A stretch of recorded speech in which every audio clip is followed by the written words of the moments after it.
Nigeria may not be one of the least developed countries in the world, but as a developing country, it shares some of the challenges being faced by LDCs.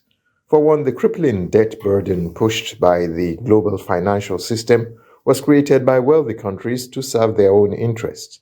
It is extremely unfair that LDCs must pay high interest rates that can be 8 times higher than those in developed countries. If Nigeria is not one of the LDCs, its neighbor, Chad, is. Chad is the least developed country, and like all the least developed countries, there are real developmental challenges. And of course, Nigeria taking part in this conference is to show solidarity with least developed countries, and also to build the base of support amongst all those countries. This bilateral meeting is to seek cooperation with Nigeria on certain issues, including the partnership to quell insecurity on the borders both countries share. He talked about the multinational joint task force, and there's going to be joint operations this year with the Nigerian contingent, the Chadian contingent, and the Cameroonian contingent.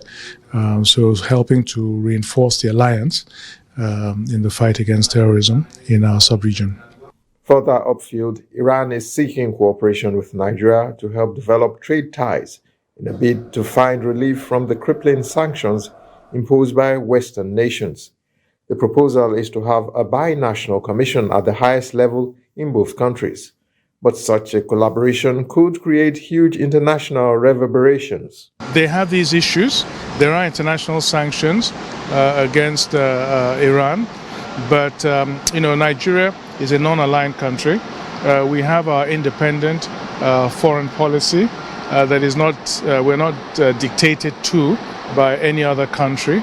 And I think Iran understands that, and understands that as a big country that is not dependent on any other country and not easily influenced by other countries, that Nigeria is a country that, they can aspire to have closer relations with.